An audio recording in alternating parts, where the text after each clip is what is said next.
Apakah slide-nya terlihat? Sudah, Pak. Sudah, Pak.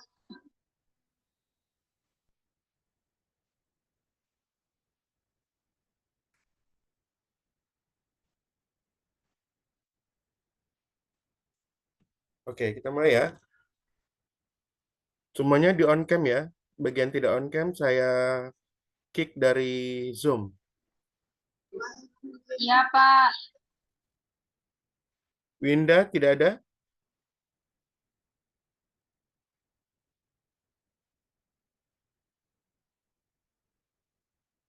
Natasha Pati Welapia Winda ada, Pak. di on cam semua ya. Cari posisi yang baik.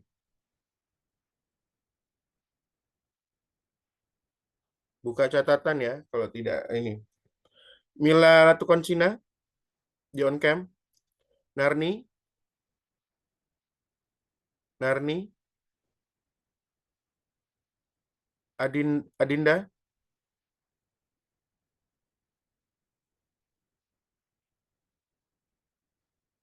Oke, di on cam semua ya. Oke, kita mulai. Assalamualaikum warahmatullahi wabarakatuh.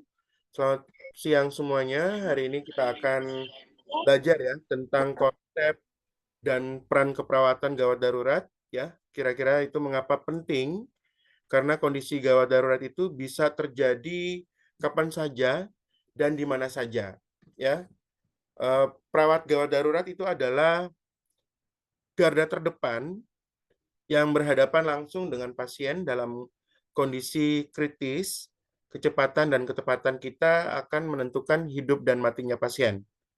Oke, sebelum kita mulai, menurut kalian, kira-kira apa perbedaan utama merawat pasien di ruang rawat inap biasa dengan di IGD? Ada yang bisa? Kira-kira apa perbedaan utama antara kita merawat pasien di ruang rawat inap biasa dengan di IGD? Perbedaan yang muncul apa? Sebelum kita memasuki materi. Silakan di raise hand ya bagi yang menjawab, dan yang timbal balik dengan saya itu nanti dapat poin plus dari saya. Silakan. Kira-kira menurut kalian apa perbedaan utama dalam merawat pasien di ruang rawat inap biasa dengan di IGD atau di IRD lah? Silakan. Tadi kelas Kairatu sangat hidup sekali ini. Kelas Ambon kok mati suri semua ini. Silakan. Kira-kira apa perbedaannya? Sudah pernah turun dinas di rumah sakit? Di semester 3 Sudah, sudah pernah? Pak. Semester 3, semester 4, ya kan? Kira-kira apa yang perbedaan yang nampak? Semester 3 dinas di rumah sakit mana?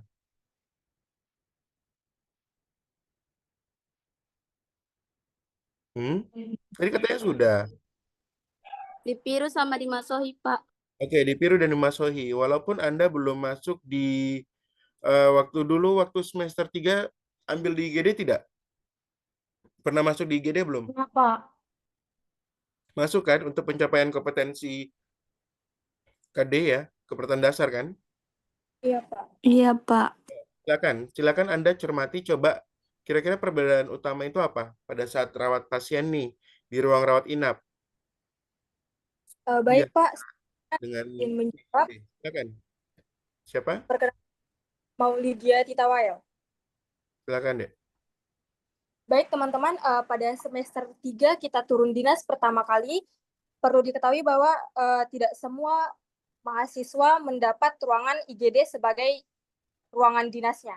Namun, berdasarkan apa yang saya lihat dan juga saya teliti dari pengalaman teman-teman saya, dan perbedaannya antara ruangan yang saya dapat, yakni ruangan biasa.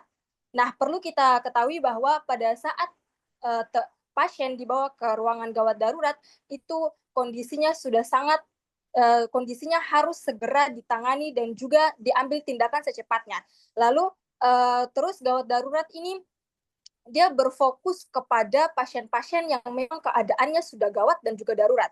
Sedangkan kalau misalnya di ruangan-ruangan biasanya itu fokus utama biasa hanya untuk pemulihan dan juga perawatan lanjutan yang biasanya pasiennya itu kondisinya sudah stabil. Berbeda dengan pasien-pasien di ruangan gawat darurat. Mungkin itu saja perbedaan utama yang Oke. dapat teliti Good dari. answer ya dari Maulidia ya. Good. Yang lainnya ada lagi yang mau beropini? Silakan. Kira-kira perbedaan utama apa nih? Walaupun ada dong belum apa ya sempat dinas di IGD, tapi setidaknya kan pernah lihat ya di rumah sakit itu bagaimana vibe-nya. Seperti itu. Silakan ada yang mau beropini? Saya lebih suka ini ya interaksi Baik, ya. Pak. Silakan Dewi. Baik, Pak, terima kasih. Sebelumnya mungkin untuk tambahan dari saya saja, karena mungkin tadi pendapat dari saudari Maulida sudah cukup satu pendapat dengan saya. Mungkin untuk penanganan dan perbedaan antara rawat inap dan UGD ini terletak dari durasi penanganan. Jadi pada saat UGD saya merupakan salah satu mahasiswa yang saat itu semester 3 turun di UGD dan saya melihat secara langsung bagaimana durasi penanganan. Nah, di UGD sendiri durasi penanganan untuk pasien yang datang itu harus sesingkat mungkin dan biasanya hanya beberapa jam hingga maksimal 24 jam. Kalau misalnya sudah ada perubahan yang spesifik dari keadaan pasien, maka akan dipindahkan ke rawat inap. Kemudian untuk di rawat inap sendiri itu untuk durasi penanganannya lebih lama, bisa beberapa hari hingga minggu tergantung dari kondisi pasien. Kemudian mungkin untuk fasilitasnya mungkin karena di UGD kan pasien gawat darurat, jadi mungkin untuk tindakan yang harus dilakukan contohnya adalah kalau misalnya pasien datang dengan sesak napas, mungkin di fasilitas lengkap di UGD tuh lebih banyak alatnya, contohnya untuk alat bantu nafas dan lain sebagainya. Nah, kalau untuk rawat inap mungkin ada juga, tapi tergantung dengan kondisi dari pasien tersebut. Mungkin itu saja pendapat dari saya, Pak. Terima kasih. Oke, very nice ya. Jadi jawaban dari Maulidia, Dewi semua sangat betul ya. Jadi pada gini, di ruang rawat inap biasa itu ibaratnya pasien itu dia relatif stabil. Ya, jadi kondisinya itu dia stabil sehingga proses keperawatannya dia terstruktur. Jadi lebih detail, kemudian kita lebih caring lagi seperti itu. Dan sedangkan di IGD itu dia pasien itu datang dengan kondisi yang unstable, artinya dia tidak stabil, ya, penuh risiko kematian, sehingga tindakan itu dia harus segera, cepat dan tepat seperti itu ya. Kemudian yang berikutnya lagi, sebelum kita masuk, ini berikut adalah CV saya, ya.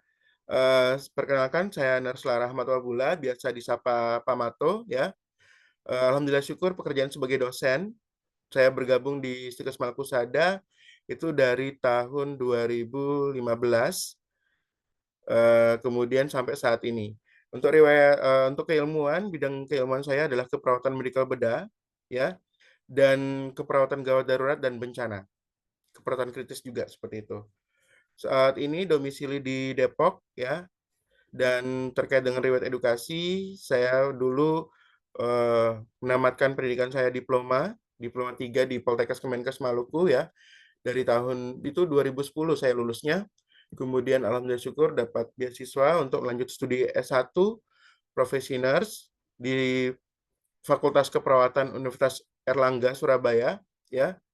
Di tahun 2014 saya lulus, kemudian bergabung lagi di Poltekkes Kemenkes Maluku sebagai tenaga kependidikan di sana, sempat honor di sana, kemudian resign dan bergabung di Stikes Malkusada 2015. Dan terakhir itu tahun 2017 saya dapat amanah dari Yayasan Malkusada, dapat beasiswa dari Yayasan Malkusada untuk melanjutkan program Magister Keperawatan di Fakultas Ilmu Keperawatan Universitas Erlangga. Alhamdulillah syukur saya lulus S2 3 semester, lulus prematur, dan tidak selamanya prematur itu tuh buruk ya. Jadi bisa lulus cepat seperti itu. Alhamdulillah syukur ya, tidak bisa ya, tidak malu-maluin lah untuk di wilayah Maluku ya. Kemudian yang berikutnya lagi balik lagi, kemudian 2017 dapat lulus 2019 S2-nya, kemudian melanjutkan studi lagi, coba-coba tes beasiswa LPDP di tahun 2022, alhamdulillah syukur bisa apply di Fakultas Ilmu Keperawatan, program doktoral di tahun 2023. Jadi alhamdulillah syukur lolos one shot one goal untuk beasiswa LPDP-nya, kemudian lanjut doktoral di tahun 2023. Dan alhamdulillah syukur saat ini juga sama dengan rekan-rekan semua ya, semester 5. Saya juga semester 5. Seperti itu. Jadi saat ini juga sama-sama semester 5. Saat ini alhamdulillah syukur dapat amanah juga di UI sebagai ketua angkatan untuk program doktoral FIK UI. Seperti itu. Jadi untuk adik-adik semua ini bukan ria, tapi untuk motivasi adik-adik semua jangan hanya bermimpi di wilayah timur, tapi harus go nasional dan bahkan internasional ya. Siapa tahu selesai SKEP, lanjut nurse, kemudian lanjut S2 dengan beasiswa LPDP. Nanti insya Allah saya siap coaching. Seperti itu ya. Oke, kemudian berikut kita masuk dengan materi ya. Untuk pengenalan dulu ya. Untuk kegadratan itu dia bisa terjadi kapan saja ya. Kemudian dia membutuhkan respon yang cepat, tepat, dan profesional, serta peran perawat dari gawat darurat itu adalah garda terdepan. Seperti itu. Untuk definisi keperawatan gawat darurat ya, di mana keperawatan gawat darurat itu adalah asuhan keperawatan pada pasien dengan kondisi yang akut atau kritis. Ya, tujuannya untuk apa? Yaitu tujuannya adalah untuk menyelamatkan jiwa, ya, mencegah kecacatan, kemudian memulihkan stabilitas dari pasien tersebut. Prinsip utamanya itu apa? Yaitu adalah time saving, life saving. Artinya apa? Ya, artinya apa? Itu adalah sebagai semakin cepat kita bertindak itu semakin besar peluang untuk pasien itu akan selamat juga. Kira-kira ini ada pertanyaan nih. Kenapa waktu itu menjadi faktor yang sangat utama dalam kondisi gawat darurat? Kira-kira kenapa waktu itu menjadi faktor yang sangat menentukan dalam kondisi gawat darurat? Silakan. Saya mau dengar opininya. Tadi kan dibilang ya, Gadar ini dia berkaitan dengan waktu nih. Kenapa? Silakan beropini. Bisa langsung diaktifkan mic-nya atau feature raise hand.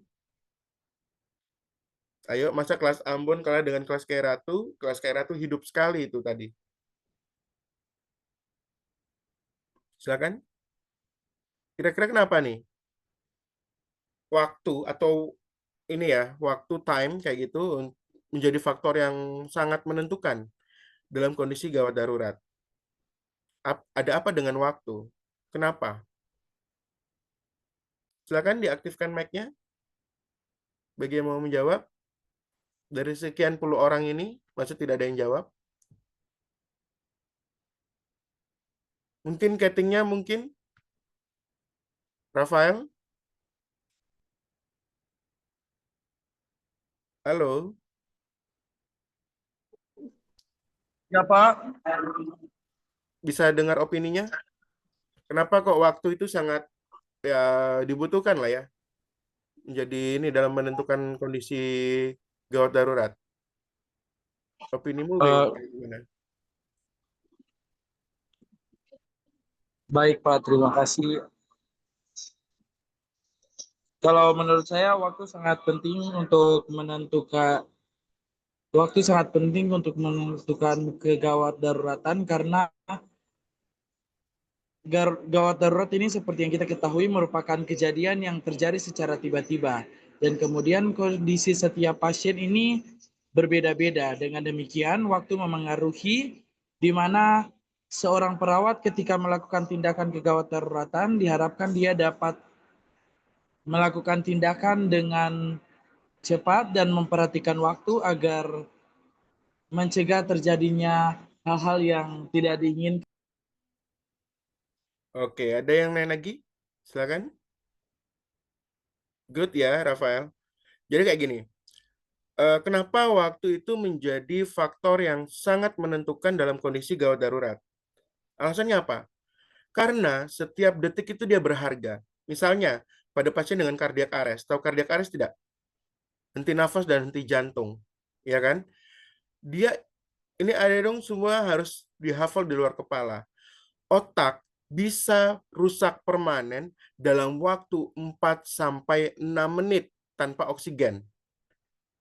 Bisa diingat ya, otak bisa rusak permanen dalam kurun waktu 4 sampai 6 menit tanpa oksigen.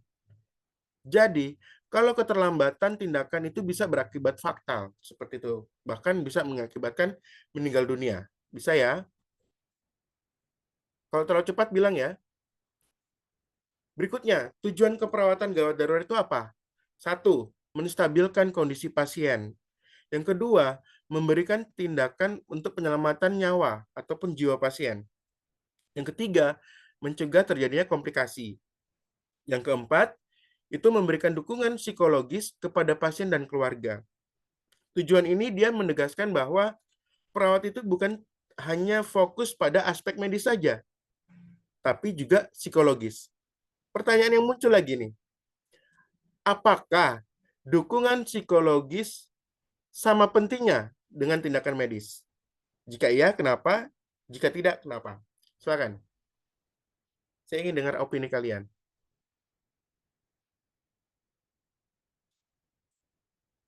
Ada yang bisa?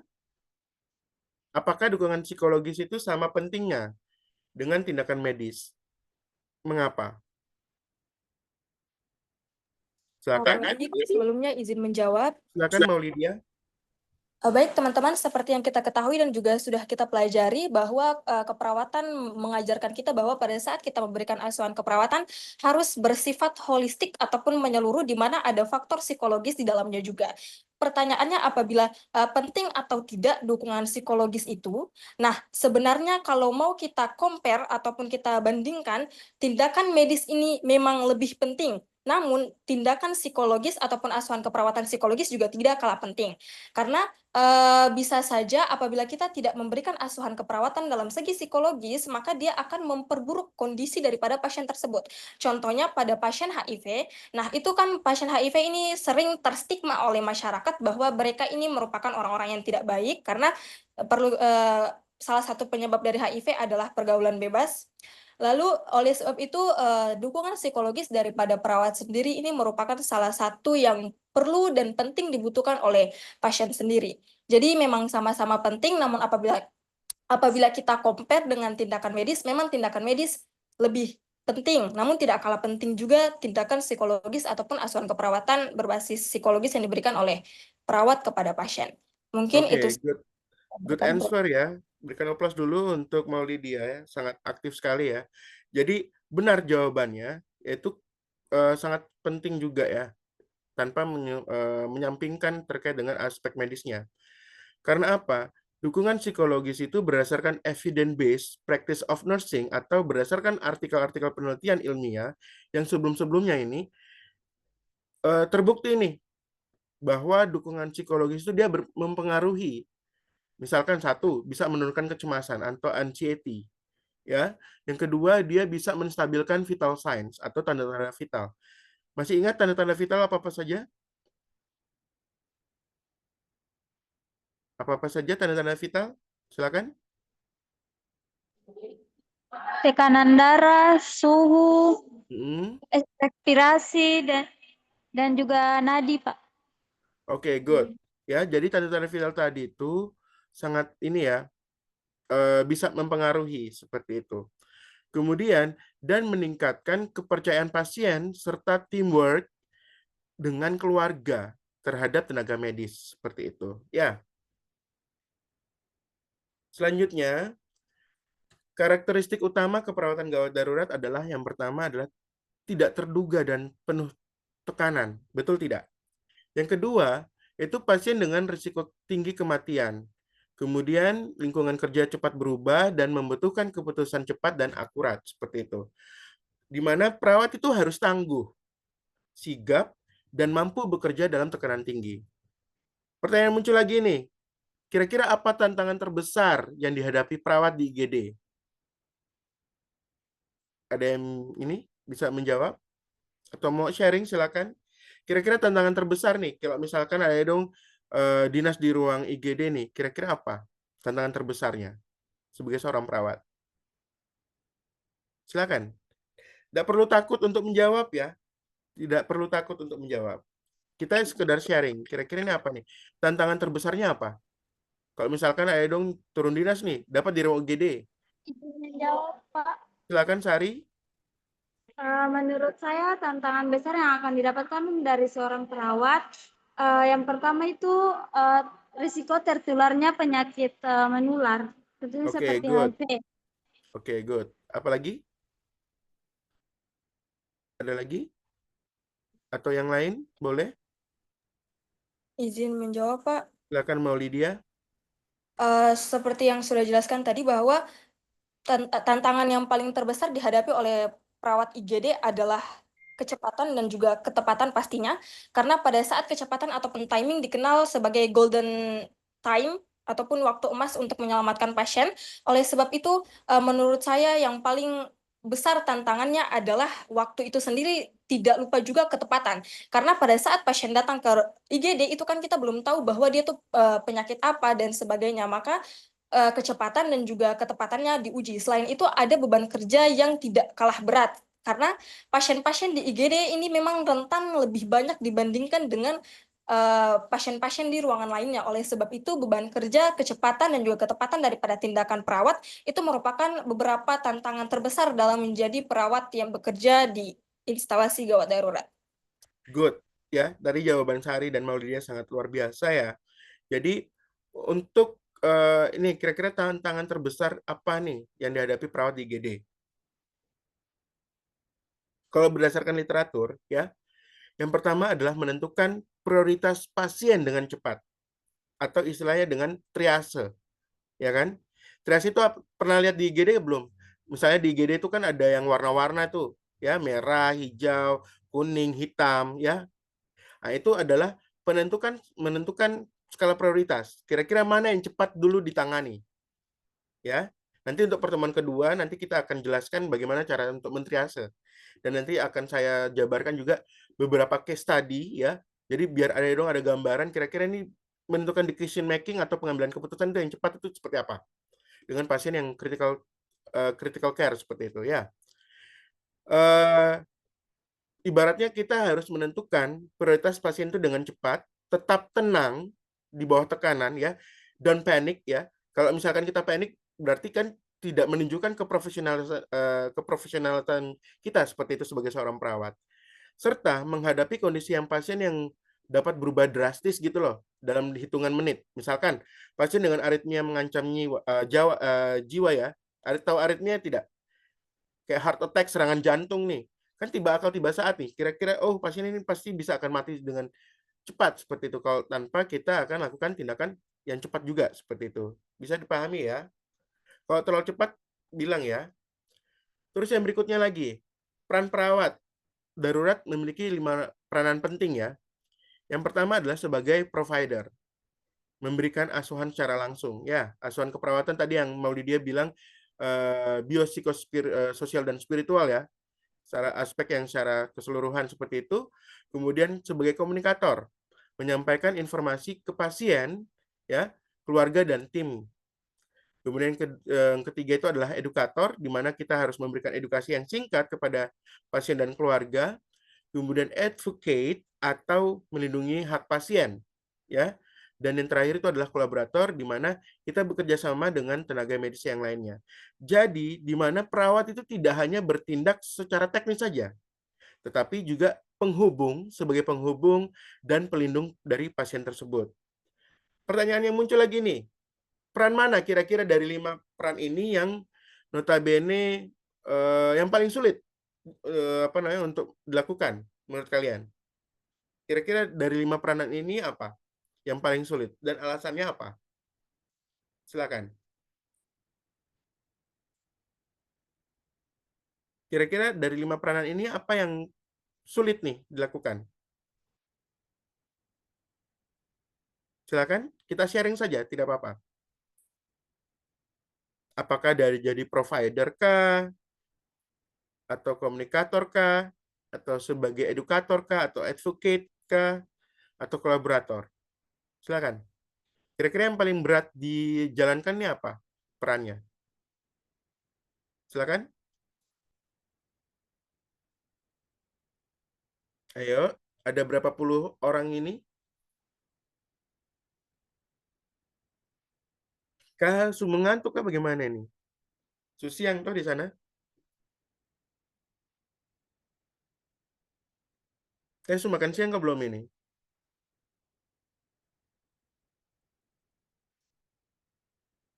Ayo, silakan beropini ya. Jadi saya tekankan lagi, kalau misalkan yang sering aktif di dalam Zoom ya, saya akan berikan nilai plus buat kalian. Dan ini kan sudah direcord ya, jadi saya share objektif untuk menilai. Silakan beropini. Kira-kira dari 5 peranan ini apa yang paling sulit untuk dijalankan? Silakan. Pak, saya boleh, Pak. Silakan Rafael. Iya, baik, Pak. Kalau menurut saya dari 5 peran perawat ini, yang paling sulit menurut saya ini terkait dengan advocate, Pak. Atau melindungi hak pasien. Ini dimulai dari salah satu contoh saya ketika saya praktek di Desember kemarin di RSUD Masui, di mana saya memiliki pasien yang pasiennya tidak mau memberikan kepada keluarganya tentang penyakit, alasan bahwa agar keluarga tidak pikiran, Pak. Nah, kemudian pihak keluarga sebaliknya terus untuk menekan saya dan juga dengan para perawat yang berjaga di ruangan tersebut menekan untuk harus memberitahu, Pak. Nah, di sini menurut saya itu merupakan salah satu tantangan yang paling berat karena di mana perawat itu dia harus menekan prinsip etika dalam keperawatan, dia harus menjaga kerahasiaan dalam menjaga kerahasiaan pasien, tetapi di sisi lain dia harus memenuhi dan mengatakan sejujur-jujurnya tentang keadaan pasien, Pak. Jadi ada selisih paham dari kedua belah pihak di saat itu dan menurut saya itu adalah salah satu tantangan yang sangat berat karena kalau saya memberitahu kepada pihak keluarga terhadap pada kondisi pasien berarti saya sudah gunakan kode etik keperawatan. Tetapi di sisi lain kalau misalnya saya tidak memberitahu hasil dari pasien tersebut kepada pihak keluarga berarti saya terkesan menutupi riwayat penyakit dari pasien tersebut, Pak. Itu saja, terima kasih. Oke, baik. Saya timbal balik lagi ke Rafael ya. Apakah itu kategori sebagai advocate ataukah sebagai komunikator? Kan tadi yang saya simak itu bahwasanya yang saya tangkap itu bahwasanya bagaimana sebagai seorang perawat itu bisa berkomunikasi dengan baik nih, ya kan? Antara dilema nih antara hak pasien kah atau dengan keluarganya. Jadi kalau menurut saya pribadi itu adalah peran sebagai komunikator sering menjadi tantangan. Karena apa? Karena perawat itu harus menyampaikan informasi yang jelas, terang benderang, ya, di tengah situasi yang kritis, ya, dan keluarga yang serba panik seperti itu. Jadi itu adalah peran sebagai komunikator seperti itu. Kalau untuk advocate itu adalah hak pasien itu adalah bukan hanya ini ya kerahasiaan dan sebagainya, tapi berkaitan dengan informed consent. Ya, jadi sebagai seorang perawat juga kan harus melakukan tindakan ataupun prosedur itu berdasarkan apa? Informed consent, betul tidak? Seperti itu. Dan itu bukti legalnya kita dalam melakukan tindakan asuhan keperawatan. Paham tidak? Seperti itu. Biar tidak ada medical error ataupun lain sebagainya. Seperti itu ya. Oke, good. Selanjutnya, kira-kira ini untuk fungsi utama fungsi utama perawat gawat darurat ya. Yang pertama adalah triase, di mana itu menentukan prioritas pasien berdasarkan warna. Ya, beda antara triase di hospital dengan triase di disaster ataupun masyarakat. Seperti itu. Nanti kita akan masuk di materi kedua nanti di pertemuan minggu depan. Seperti itu. Yang kedua, kita melakukan resusitasi atau misalkan kayak RJP, ya, resusitasi jantung paru. Nah, nanti tim dari Gadar nanti akan memberikan lab ya, dengan nanti bisa konsultasi dengan Ibu Ellen seperti itu. Beliau mengaturnya bagaimana. Terus yang berikutnya adalah adanya stabilisasi. menjaga agar kondisi tidak semakin buruk. Yang keempat itu adalah monitoring, di mana memantau vital signs. Ya, untuk memantau vital signs, masih ingat tidak nilai-nilai normalnya? Nilai-nilai normal dalam vital signs. Tekanan darah normalnya berapa? Bisa open mic? 120/80 mm. Referensi dari mana, Rafael? Referensi dari mana?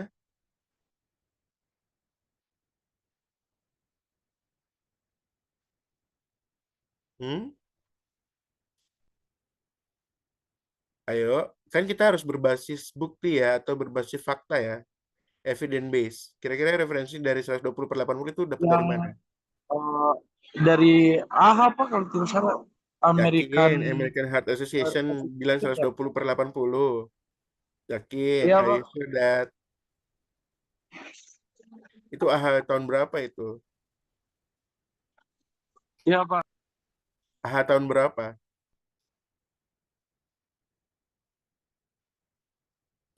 Ayo, jadi harus berdasarkan evidence base ya. Harus diingat, tekanan darah normal itu adalah 100 sampai 120 per ya 60 sampai 90 mm Hgrium ya, berdasarkan American Heart Association 2020. Jadi AHA 2020 itu yang terbaru ya. Terus untuk nadi normal berapa? Nadi normal berapa? Nadi normal itu 60 sampai dengan 100 kali per menit. Namanya adalah sinus rhythm. Ya. Namanya adalah sinus rhythm. Kalau lebih dari 100 kali per menit itu namanya adalah takikardia. Kalau kurang dari 60 kali per menit itu adalah bradikardia. Bisa? Terus pernafasan normal berapa? 16 sampai dengan 24 kali per menit. Ya.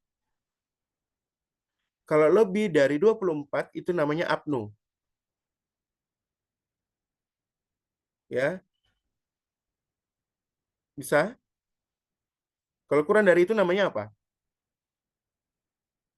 Sorry. Kalau kurang itu apnu, kalau lebih itu adalah takipnu. Bisa ya? Terus suhu normal berapa? 36,5 sampai 37,5 derajat Celcius. Lebih dari itu, lebih dari 37,5, izin dulu bentar ya. Ada paket datang. Bentar, bentar, bentar.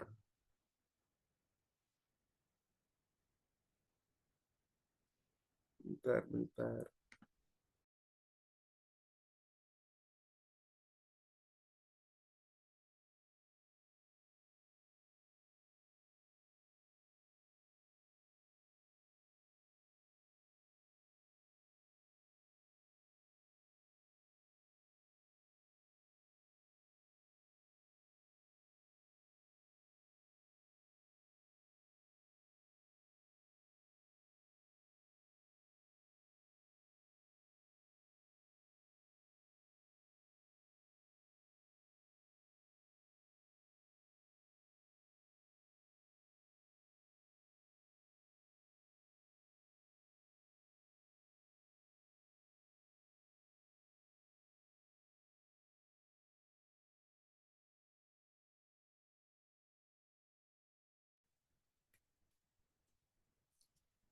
Sorry, sorry, sorry, sorry.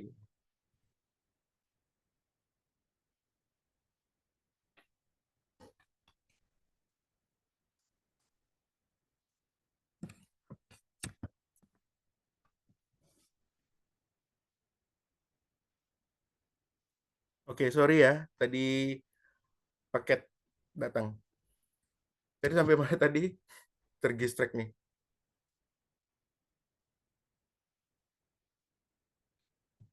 Bentar, tadi sampai di... Tadi sampai di mana ya? Kok lupa lagi? Suhu, Pak. Oh ya, suhu, sorry. Suhu normal itu adalah 36,5 sampai 37,5 derajat Celcius. Ya, jadi itu adalah beberapa vital signs yang harus dihafal di luar kepala. Itu berdasarkan American Heart Association AHA 2020. Jadi AHA 2020 ya. Kemudian yang berikutnya lagi dokumentasi. Ya, dokumentasi itu adalah mencatat semua tindakan sebagai bukti legal ya. Jadi kalau misalkan perawat dalam melakukan asuhan keperawatan kan ada dokumentasi keperawatan ya di dalam status pasien itu wajib hukumnya. Jadi jangan bermindset bahwa saya ada dong, dapat format pengkajian nih. Beta mau bikin yang A sampai B atau A sampai C itu hari pertama nih. Nanti hari kedua, nanti baru yang selanjutnya. Itu tidak ada. Jadi untuk pemahaman Adedong semua bahwa saya lakukan asuhan keperawatan mulai dari pengkajian sampai evaluasi itu dalam satu waktu. Pengkajian itu 1 jam. Itu langsung harus selesai semua. Tidak tunda-tunda waktu. Seperti itu. Bisa dipahami ya. Kemudian yang berikutnya, ini. Saya kasih pertanyaan lagi ya. Jika 3 pasien yang bersamaan nih, patah tulang, ya, perdarahan hebat, sesak nafas, kira-kira siapa yang ditangani lebih dahulu?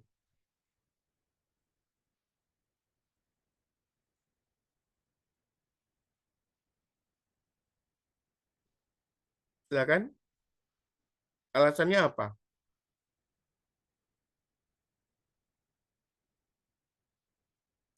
Yang mana duluan nih? Patah tulang, perdarahan hebat, sesak nafas. Kira-kira mana yang duluan ditangani? Silakan. Izin menjawab, Pak. Silakan Maulidia. Di IGD kalau tidak salah nanti di kategori sebagai kalau tidak salah diprioritaskan dari A, B, dan C. Yang pertama ada airway, breathing, sama circulation. Kalau airway-nya tuh napas, breathing-nya pernapasan, sama C itu sirkulasi. Jadi kalau misalnya kita lihat dari case tadi, berarti yang harus kita tangani terlebih dahulu adalah pasien dengan masalah pernapasan tadi. Good. Karena pasien sesak nafas ini berisiko langsung mengalami henti napas. Jadi kalau tadi sudah dijelaskan kalau misalnya otak dia kekurangan oksigen 4-6 menit maka dia akan berhenti bekerja. Jadi mungkin itu hal-hal yang membuat kenapa kita harus memperhatikan pernapasan terlebih dahulu dibandingkan yang lain yang telah tadi Bapak sebutkan. Oke, good answer. Good. Yang lain, silakan. Ada lagi? Jadi benar jawabannya ya. Jadi bisa perdarahan hebat atau sesak nafas. Itu yang prioritas. Ya, karena dia bisa langsung mengancam nyawa. Tadi benar disebutkan terkait dengan pemeriksaan fisik. Nanti baru kita akan masuk ya. Oke. Bentar, selanjutnya. Kira-kira untuk kompetensi ya, kompetensi perawat ya dalam gawat darurat itu. Yang pertama adalah keterampilan klinis. Ya, atau skills klinis. Pengambilan keputusan atau decision making yang cepat ya. Mampu berkomunikasi yang efektif ya, tidak bertele-tele ya. Kemudian bisa manajemen stres terkait dengan beban kerja tadi ya, serta teamwork atau kerja sama tim. Tanpa kompetensi ini, pelayanan gawat darurat itu tidak bisa akan maksimal seperti itu. Terus begini, ada pertanyaan lagi yang muncul nih. Kira-kira bagaimana melatih kemampuan dalam mengambil keputusan yang cepat? Caranya bagaimana? Ada yang bisa jawab? Banyak pertanyaan ya tiap slide ya. Jadi kalau untuk perawat gawat darurat itu critical thinking of nursing itu harus jalan. Jadi adik mahasiswa itu harus berpikir kritis.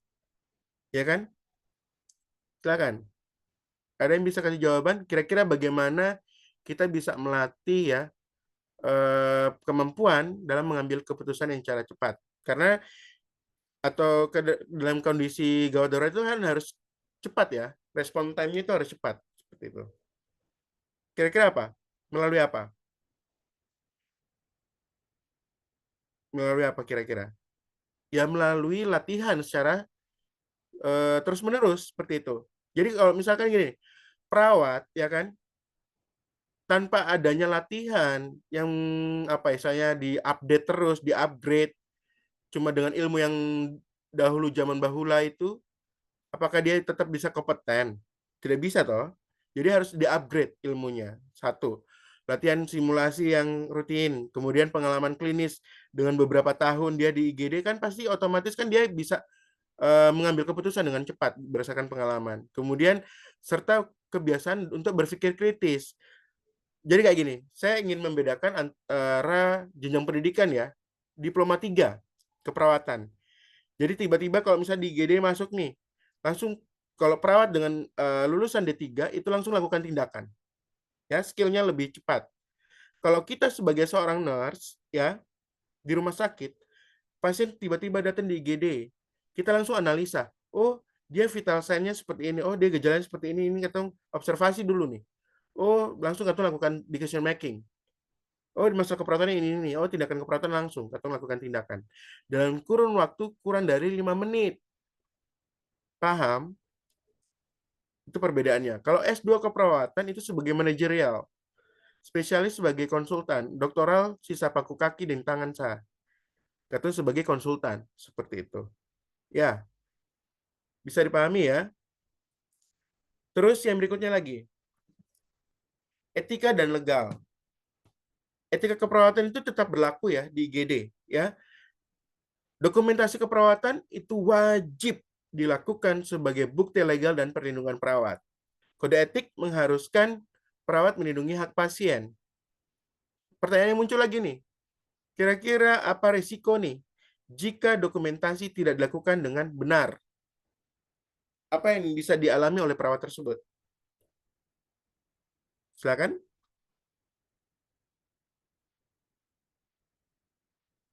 Tahu istilahnya medical error? Dan dong bilang apa?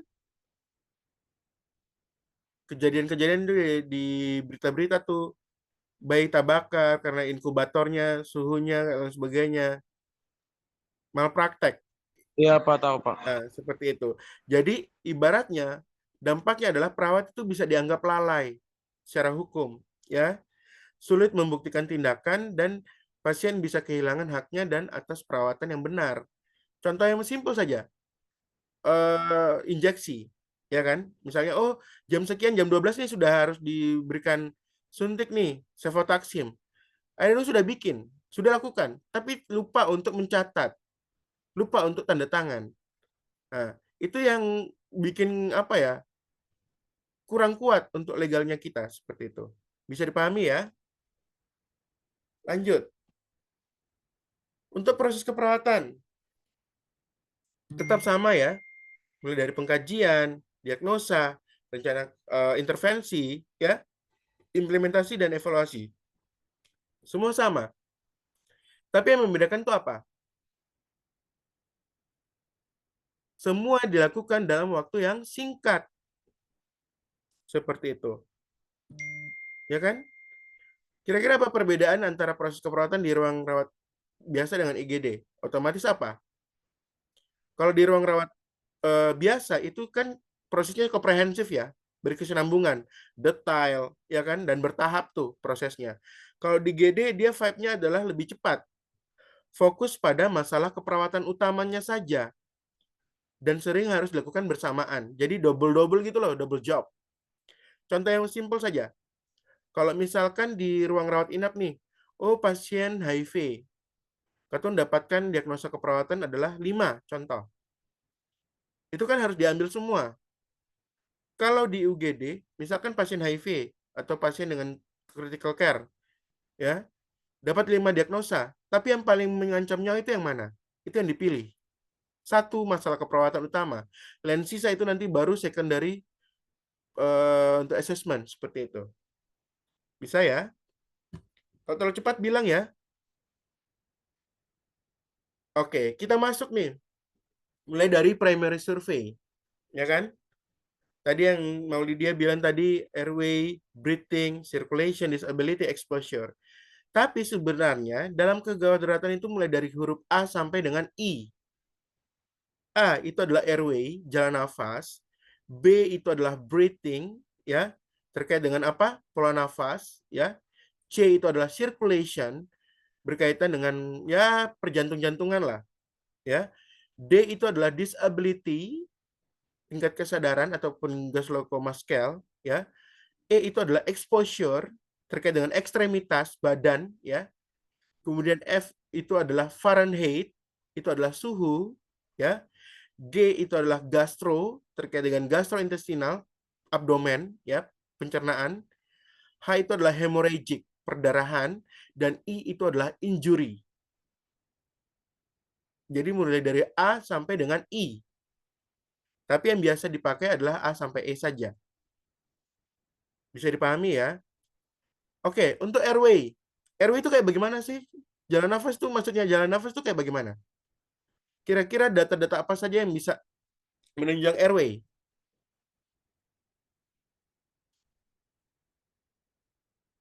Su lulus KMB itu?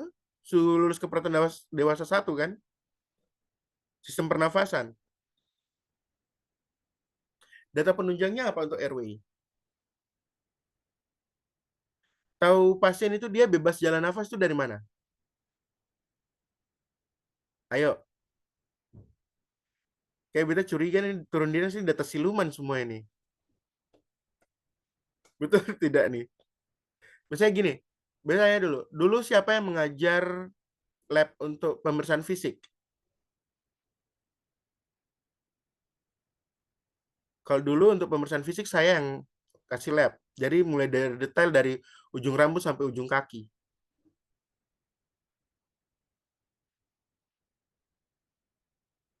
Halo? Anybody home? Kok tanpa suara ini? Kayak krik-krik-krik, kayak jangkrik ini. Hmm? Tahu pasien dia bebas jalan nafas itu dari mananya?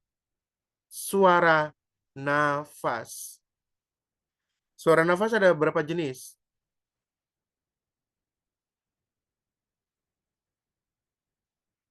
Halo, anybody home?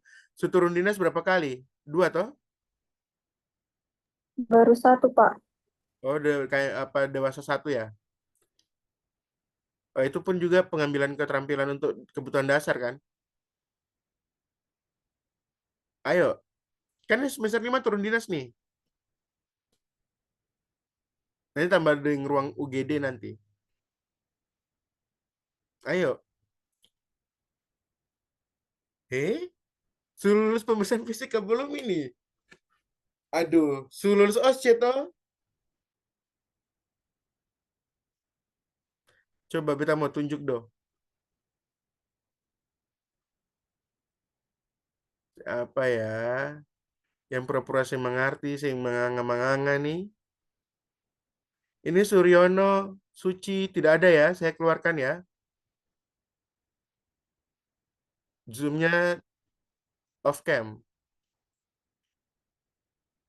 Suryono, Hadir Pak, hadir Pak. berapa off cam? Hadir Pak. Nurul, Irmayanti, Suci. Kan sudah tahu kuliah toh. Kalau dalam perjalanan itu kan jangan dulu.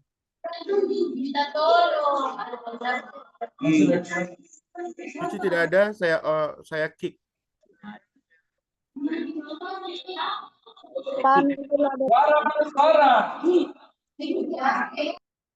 Irmayanti? Oke, saya langsung kick dari Zoom.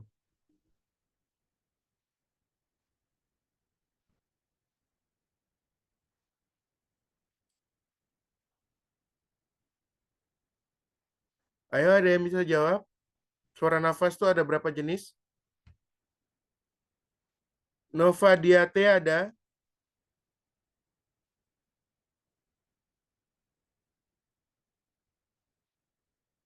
Oke, ayo. Suara nafasnya. Ya, Pak. Suara nafasnya bagaimana, Novi Diante? Suara nafas ada berapa macam?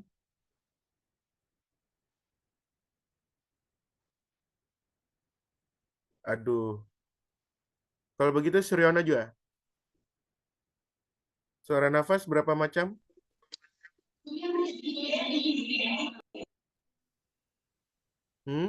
Suryono? Jangan bikin malu orang buton nih. Beta juga orang buton. Ayo.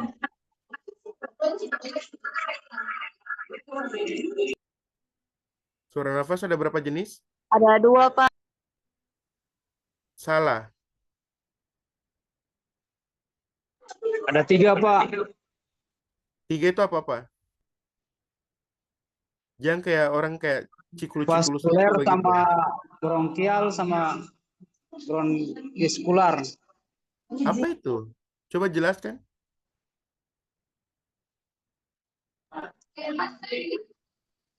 Yang pertama itu terdengar di sebagian paru-paru, Pak.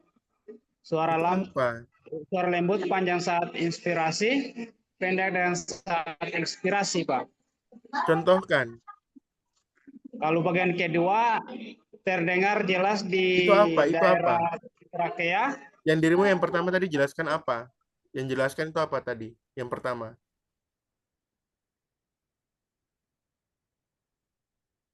Hah? Vaskuler, Pak. Vaskuler, Vaskuler? Pak. Apa itu vaskuler? Vaskuler itu pembuluh darah. Vesikuler, Pak. Apa itu vesikuler? Vesikuler itu, Pak, terdengar di sebagian Oke lah, secara teoritis. Coba contohkan vesikulernya kayak bagaimana paru-paru, Pak. suaranya. Contoh suara vesikuler itu kayak bagaimana?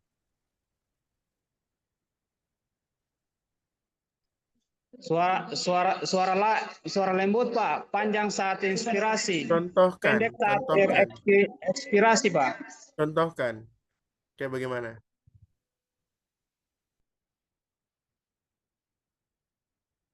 Contohkan. Oke. Jadi pada intinya beta ambil kesimpulan, dong belum paham terkait dengan pemeriksaan fisik. Ya. Nanti belajar mandiri, nonton YouTube dan sebagainya. Ingat, suara nafas normal itu adalah vesikuler atau bronkofesikuler. Tidak ada penghambat. Contoh suaranya hus, hus, hus. Seperti itu. Kalau menggunakan stetoskop atau auskultasi. Kemudian ada namanya suara ronki. Kayak orang ngorok karena adanya sekret. Itu ronki. Ya. Wheezing. Mengi.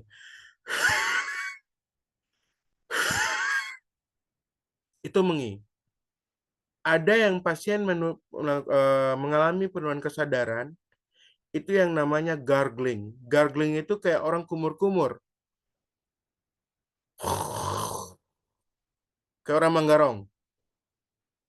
Seperti itu. Itu harus dihafal di luar kepala. Jadi kalau misalkan ada dong kurang kuat di pemeriksaan fisik, that's so very impossible. You must to being a nurse. Seperti itu. Ya, jadi kita bilang pada ayah dong, kalau katong belajar itu bukan hanya untuk dihafal satu mata kuliah ini selesai. Karena ada dong sebagai seorang perawat, sebagai seorang nurse, itu sampai dengan profesi nurse deh. Bukan hanya untuk belajar untuk 1 semester saja. Paham? Oke. Nanti bisa ditanya di kamu pun dosen lagi ulang. Ya. Terus, data penunjang tadi RW itu hanya suara nafas. Tahu jalan nafas dan hambatannya itu dari mana? Itu dengan suara nafas. Yang kedua, pola nafas. Pola nafas itu dapat data-datanya itu apa dari mana?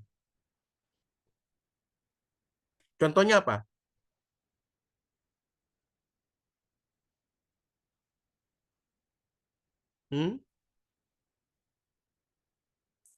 Tahu istilahnya bronkospasme tidak?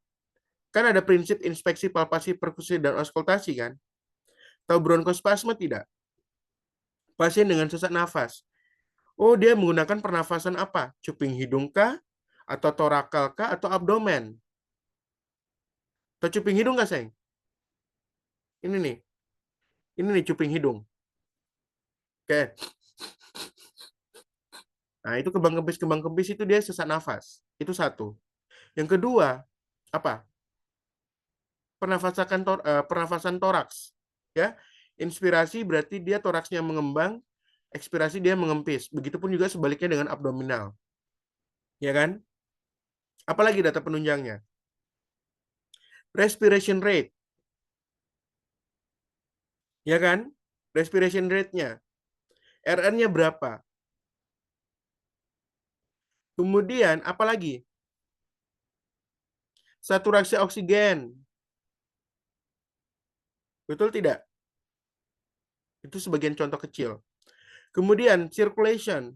Data apa penunjang apa? Nadi, tekanan darah, suhu, apalagi?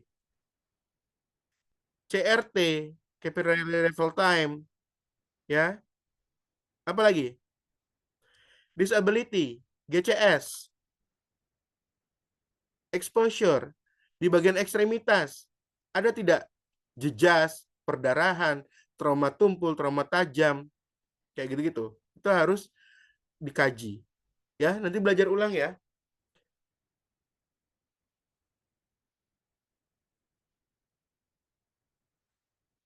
Terus yang berikutnya lagi. Untuk CABD, ini khusus untuk pasien yang mengalami henti nafas dan henti jantung. Khusus ya. Kalau ada berkaitan dengan, oh pasien dia henti nafas, henti jantung. Rubah urutannya. Mulai dari circulation, baru airway, breathing, disability, dan exposure. Bisa dipahami ya? Saya kasih 2 pertanyaan. 1. Jika pasien kecelakaan dengan perdarahan hebat, mana yang ditangani dulu? ABCDE atau CABDE? Opininya apa? Silakan.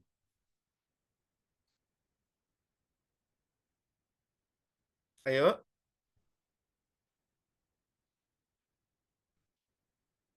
Wih, banyak badiam nih. Masa kalian di kelas kayak ratu tuh? Aduh, Pak, maaf ini Pak, Kenapa? maaf ini soalnya tertutup dengan kotak. Kotak?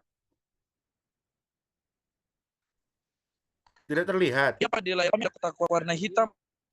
Nah, itu berarti sinyalmu yang tidak stabil, cuy.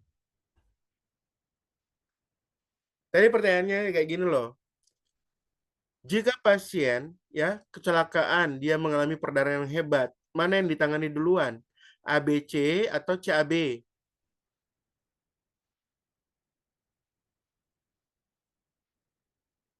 Coba kalian duduk ke ditampa satu tampak ke jangkau bajalang-bajalang. Setahu ini ada kuliah toh? Kamu mana nih? Suryono, Rafli, Rafael, Novidiante.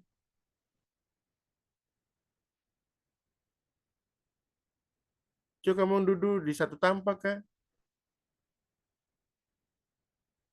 Itu tandanya kamu tidak konsen untuk kuliah. Atau kalian boleh keluar ya dari Zoom. Pak, maaf Pak, kami ada keluar dari kelas Pak, soalnya kami disuruh keluar, soalnya ada. Kan ada kelas lain toh. Saat ini kelas semua sedang penuh Pak, ada kelas kosong tapi tidak ada kursi Kan Pak, ada jadi kami gazebo, tidak ada diizinkan. tempat-tempat duduk di muka ruangan dosen itu. Iya Pak, jadi kami ada menu. Jadi kalau misalkan saya niat kuliah, boleh keluar dari Zoom, saya nggak apa-apa.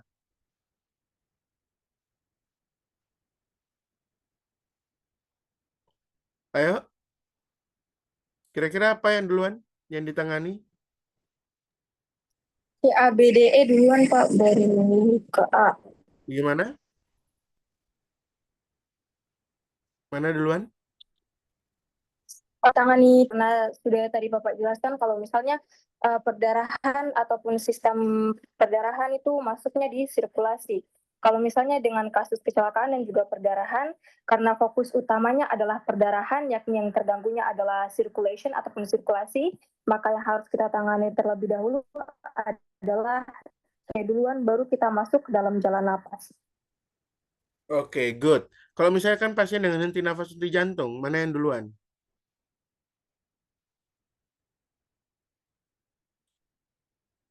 Kalau pasien henti nafas, henti jantung, mana yang duluan? ABCK atau CAB? ABCDE, Pak. ABCDE duluan. Ini kan sudah ini lah ya. Di slide ini kan kelihatan toh. Kalau henti nafas, henti jantung kan harus lakukan RJP. Ya berarti harus tetap ya CAB seperti itu. Bisa? Oke, kita selanjutnya. Pada intinya perbandingannya apa? Semua sama ya. Tapi kalau untuk ABCDE itu adalah standar umum ya. Kalau CABD itu adalah khusus untuk cardiac arrest atau henti nafas, henti jantung. Tujuannya sama untuk menyelamatkan nyawa pasien seperti itu. Kemudian yang berikutnya adalah secondary survey. Secondary survey yang pertama adalah riwayat IMPL. IMPL itu apa? Alergi, riwayat pengobatan ya atau obat-obatan, kemudian riwayat penyakit dahulu, kemudian riwayat makanan terakhir yang dikonsumsi itu apa, dan kejadian itu kapan ya. Kemudian lakukan pemeriksaan fisik yang lengkap mulai dari head to toe ya. Kemudian pemeriksaan penunjang ataupun lab-lab dan sebagainya. Terus untuk diagnosa keperawatan. Ini adalah diagnosa keperawatan umum yang sering muncul pada pasien dengan kegawat daratan. Yang pertama adalah gangguan perfusi jaringan ya, kemudian gangguan pertukaran gas ya, risiko cedera lanjut atau ansietas seperti itu, atau juga bisa risiko shock ya. Pertanyaannya, bagaimana caranya kalian semua mengenali tanda perfusi jaringan terganggu atau gangguan perfusi jaringan itu? Kira-kira data-data apa yang menunjang untuk diagnosa tersebut? Silakan. Kalian kemarin pemeriksaan apa namanya di rumah sakit itu kemarin pakai pengkajian apa? Pengkajian dasar ya? Mulai dari head to toe ya? Atau perkebutuhan?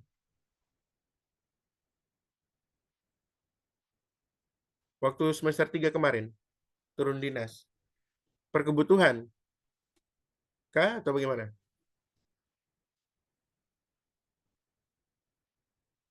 Halo? Terus ada suara kah?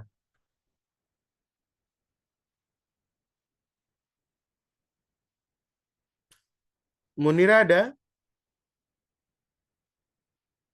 Kenapa taruh layar tuh di itu? Menghadap langit-langit tuh. Saya memperhatikan kah? Atau kita mendongeng? Mohon maaf, Pak. Hmm? Saya keluarkan ya.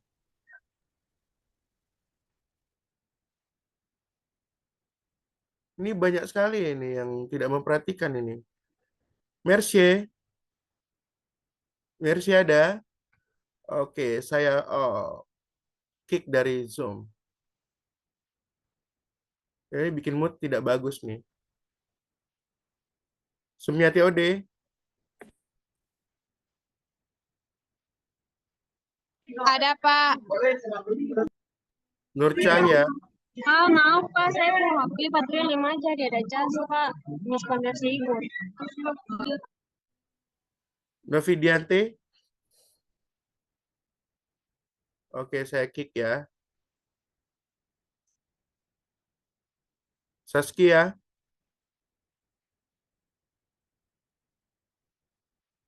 oke, saya kick. Pak, maaf Pak, schedule kita tak keluar Pak. Musdalifa, oke, saya kick.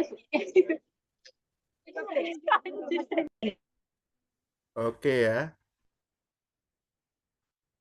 Saya akan hargai kalian jika Anda hargai saya juga ya. Ini bikin bad mood ini.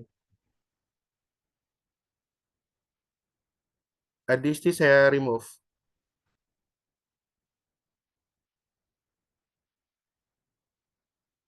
Coba kalau kuliah tuh betul-betul Kak, kasihan kamu punya orang tua tuh bayar mahal-mahal loh. Ini di Zoom-nya kayak begini, apalagi beta tatap muka dengan kalian.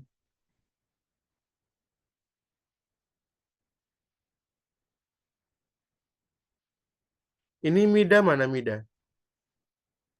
Saya Kenapa Pak, cuma cuma pucuk di jilbabmu saja yang kelihatan? di sini.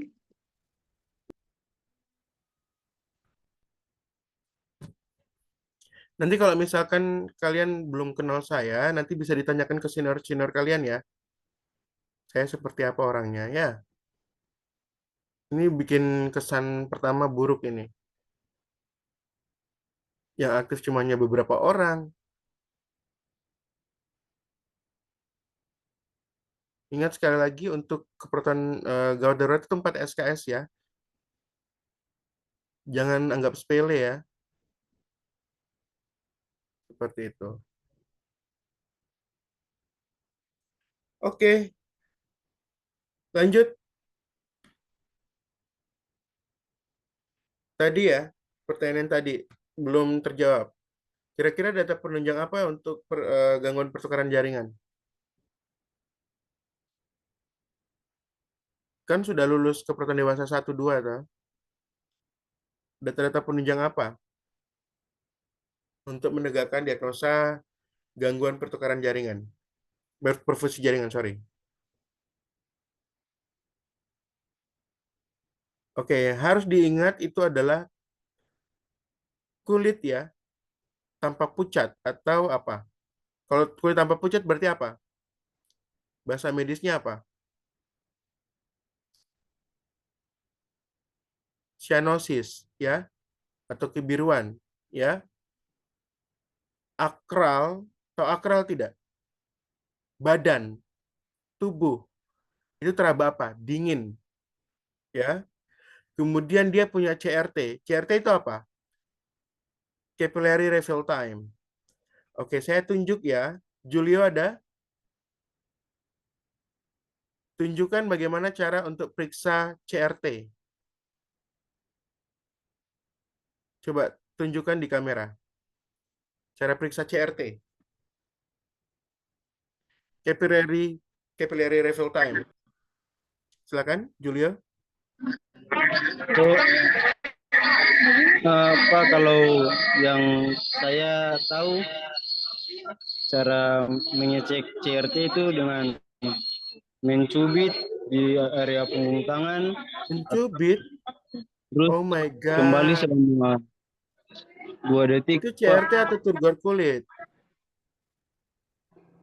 Iya, Pak. Lemak. Yang Anda pelajari itu turgor kulit atau CRT?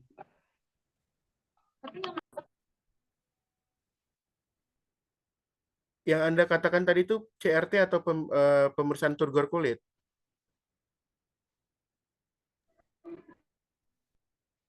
Oh, itu turgor, Pak, turgor. Terus CRT Kalau yang CRT mana? saya Jangan bilang saya tidak tahu ya. Kalian kan sudah lulus keperluan dewasa toh. Siapa yang ngajar kardiovaskuler di kalian? Sistem kardiovaskuler siapa? Halo. Dosen siapa yang ngajar keperluan kardiovaskuler di semester 3?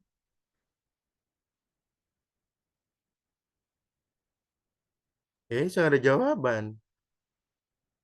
Kan semua sih ikut kuliah ini. Siapa yang ngajar kardiovaskuler? Masih ingat tidak dosennya? Duh, kok tidak ada jawaban? Maulidia ada? Saya Pak, Yang ajar semester 3 kardiovaskuler siapa? Ibu Endah, Ibu Febi, Bukan, yang ajar sistem kardiovaskuler. Kan Ibu Enda pernafasan tuh. Ibu Febi Pak. Namanya telepon Nurse Feby ya. Itu diajarkan tidak itu CRT? Tahu cara cek CRT bagaimana? Coba mau Lydia bisa? Pak, kalau untuk CRT karena itu dia mencek pembuluh darah kecil di bawah kulit, biasanya itu menekan, kenapa Mirot? Menekan kuku, Pak. Oke, Sampai, caranya gimana? Caranya? tunggu, Pak. Jadi,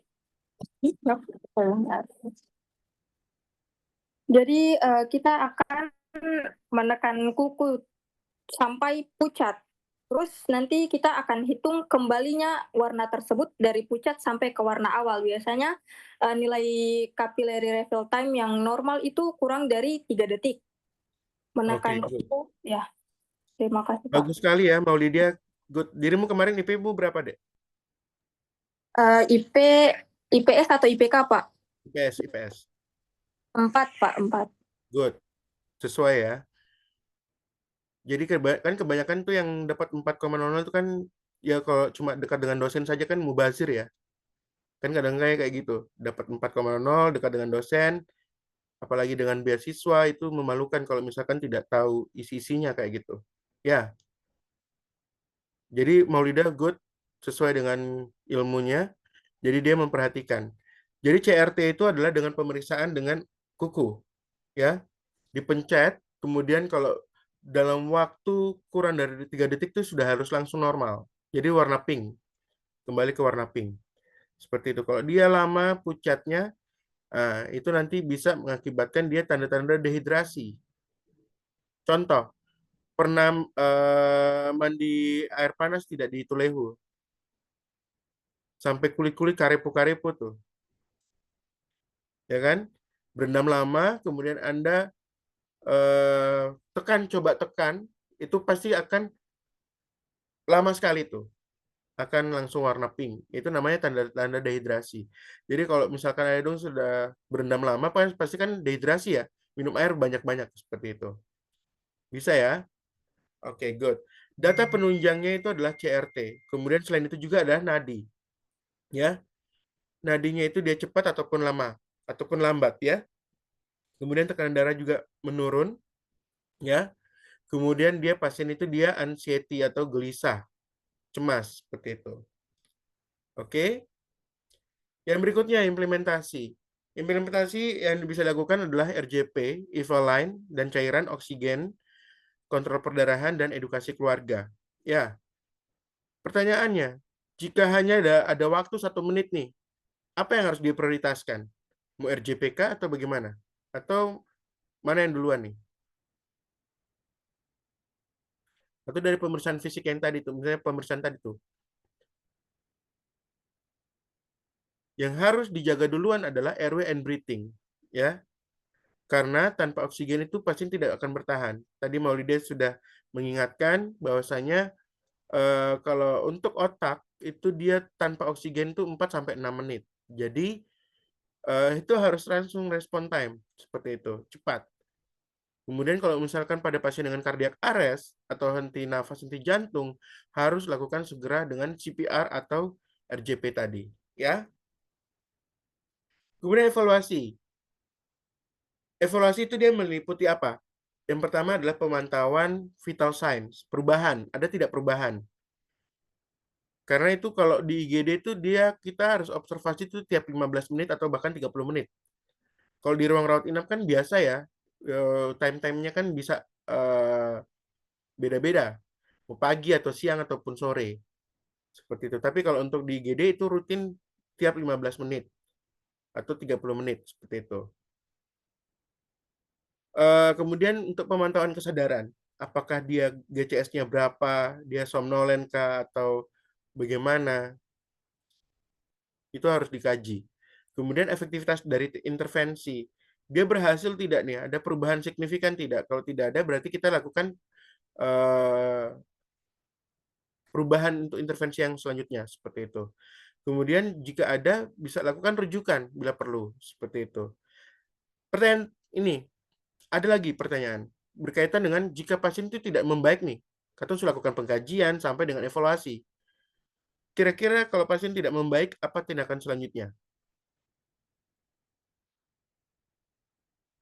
Kira-kira apa?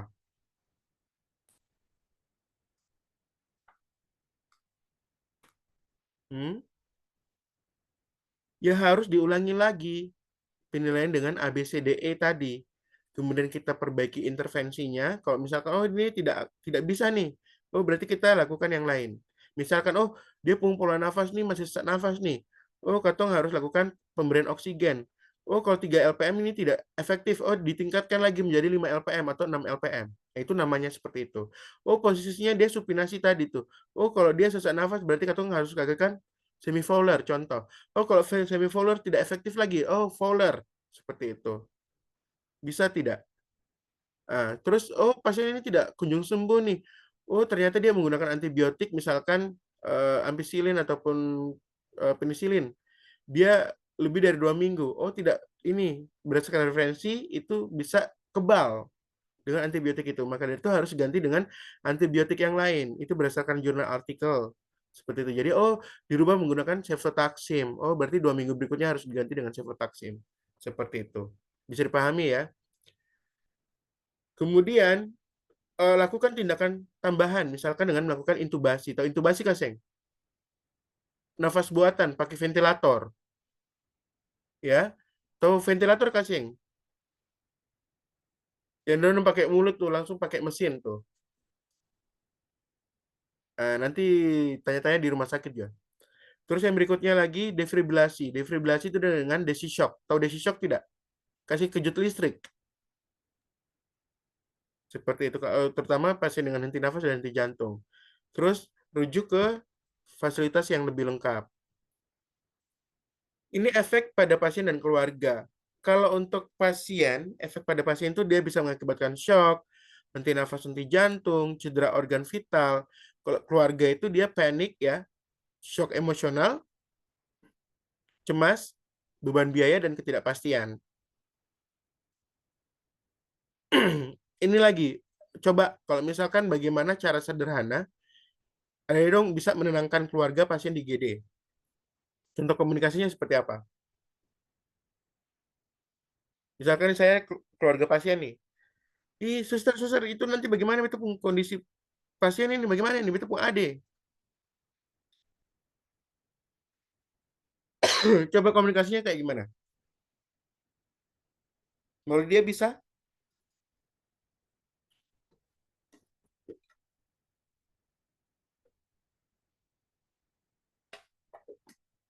Contoh komunikasi?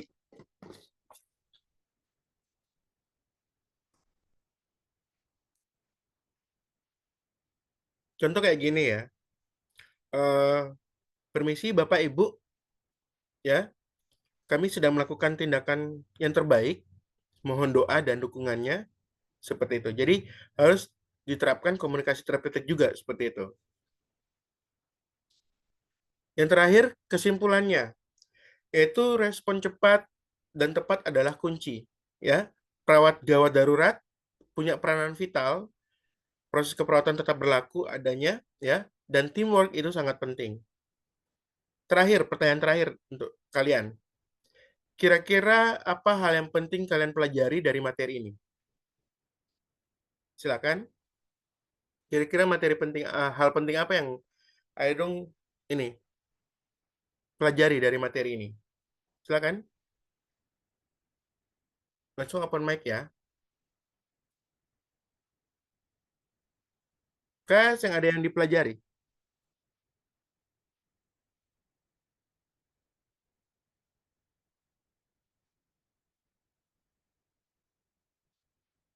Halo. Coba mungkin Suryono bisa? Hal apa yang dipelajari hari ini? Materi ini apa yang dipelajari?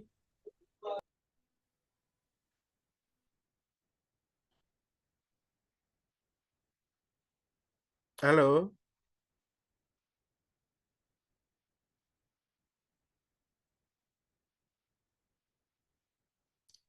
Halo Suryono. Hadir Pak, hadir Pak. Apa hal yang dipelajari dari materi ini?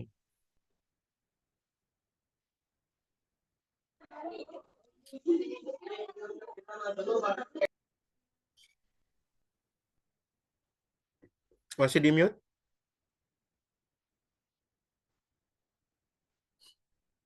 Halo.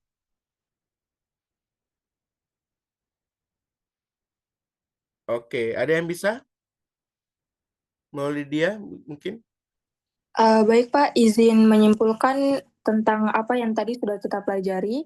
Hal-hal yang penting yang saya belajar dari pembelajaran hari ini adalah yang pertama kita harus memperhatikan kecepatan dan juga ketepatan karena tadi ada namanya golden time ataupun golden hours yang merupakan kesempatan berharga yang setiap menit, setiap detiknya itu berharga.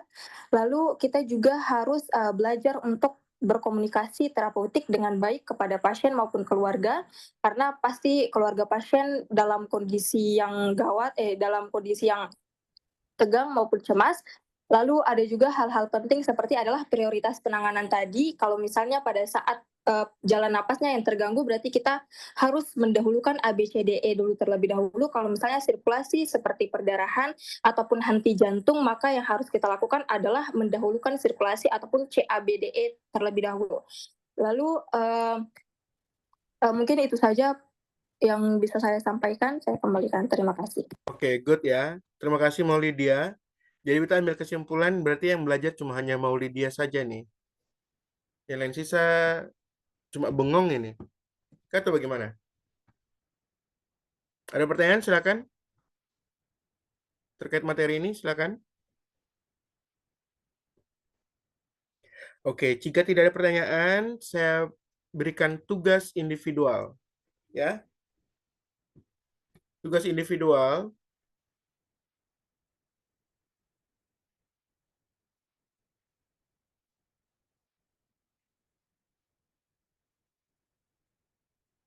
Tugas individualnya itu adalah dalam bentuk membuat video edukasi melalui TikTok.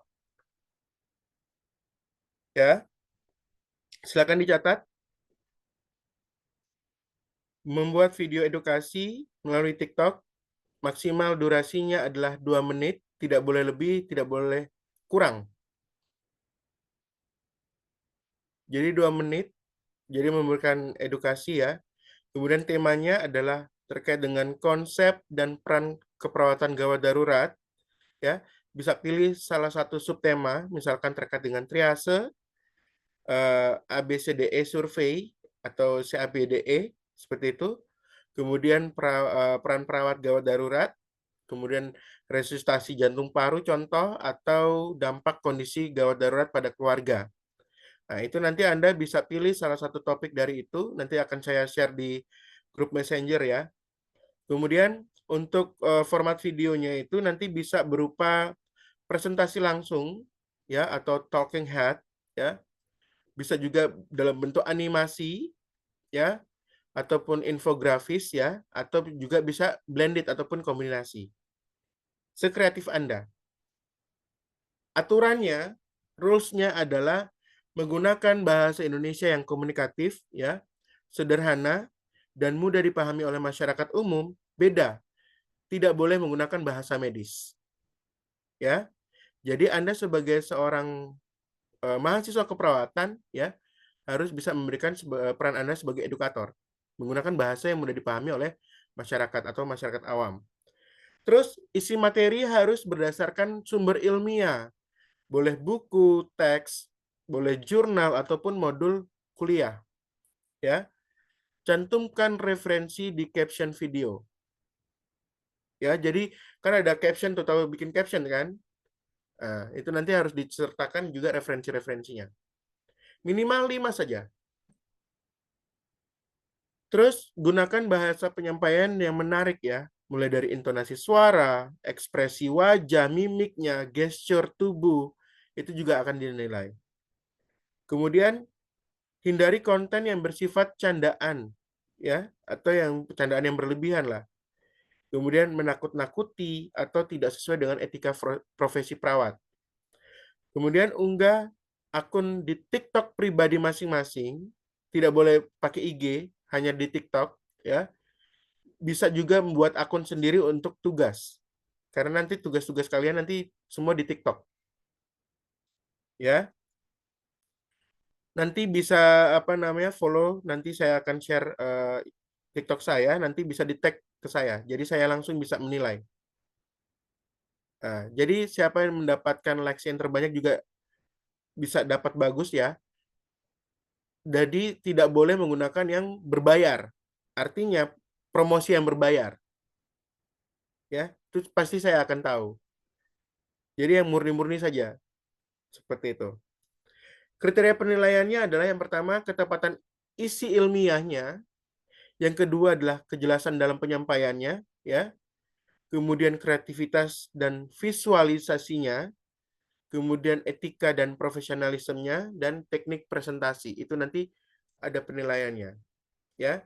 Batas pengumpulan link nanti kan dari Keting nanti masing-masing ya akan kirim satu file Word ya, nanti diisinya di dalamnya itu adalah nomor, nama mahasiswa, sama link profile untuk videonya tadi tuh. Nanti biar saya langsung bisa menilai dari situ. Nanti saya buka di TikTok saya. Nah, itu dikumpulkan paling lambat hari Senin depan linknya. Tapi untuk nanti hari Kamis berikutnya saya akan share penilaiannya. Jadi nilai saya itu saya open-open, aktif dan tidaknya, lain sebagainya. Ada beberapa penilaian tadi itu ya, yang disampaikan oleh Bu Ellen ya. Jadi nanti akan saya nilai semuanya. Oke? Manfaatnya bagi mahasiswa saya harapkan adalah untuk melatih critical thinking of nursing-nya dalam memilih pesan intinya, ya. Jadi tidak perlu cara teoritis. Jadi silakan dikemas sekreatif mungkin. Seperti itu. Kemudian bisa meningkatkan public speaking ya dalam konteks format digital, kemudian mempersiapkan juga kalian sebagai perawat masa depan ya yang mampu melakukan promosi kesehatan yang berbasis media sosial seperti itu. Dan yang terakhir itu adalah memberikan pengalaman bagaimana profesi keperawatan itu dia bisa hadir di ruang publik digital dengan cara yang kreatif sekaligus profesional seperti itu. Ada pertanyaan terkait dengan tugas? Silakan.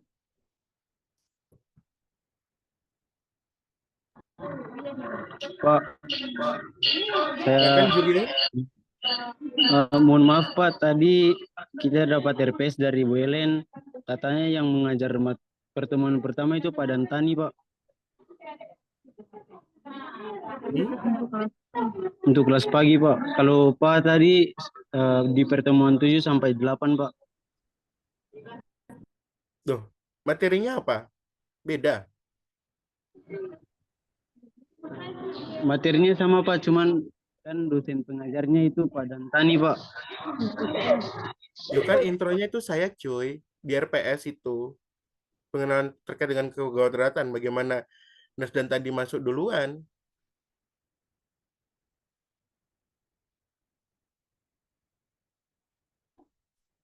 Coba saya lihat dulu bentar. Materinya sama kan? Kalau punya materi juga itu sama.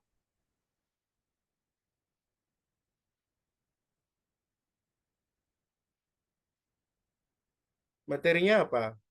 Sama kan? Konsep awal Gadar kan?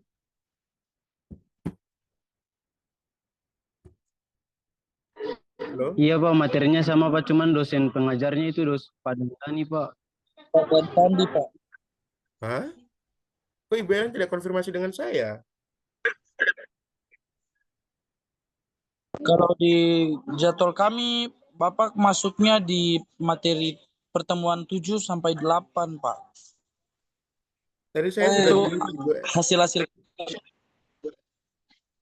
Ibu Ellen coba kirimkan RPS-nya.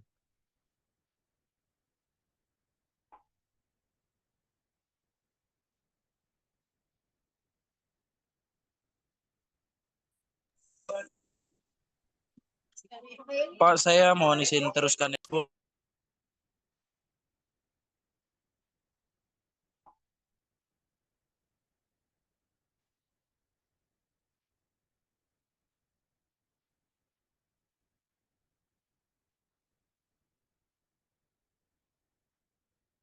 Coba saya telepon beliau dulu ya.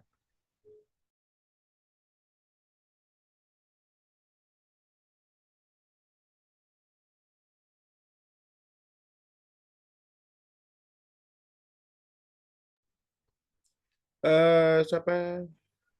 Halo, Ibu.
Oke, fix ya. Jadi nanti saya change dengan Nurse dan Tandi, saya materi yang pertama. Singgila-gila ayam tuh kita bikin ulang lagi dari awal tuh. Jadi apa namanya? Nanti beta akan komunikasi dengan Nurse dan Tandi. Jadi beta yang pertemuan pertama ya. Terus habis itu nanti pertemuan keduanya itu terkait dengan triase dan sebagainya. Tetap dengan konsep yang pertama. Nanti jadi ini coba saya share screen ya. Saya rumah saya Ibu Ellen lagi. Aduh. Maaf ya, saya stop recording ya. Oh my God. Bentar.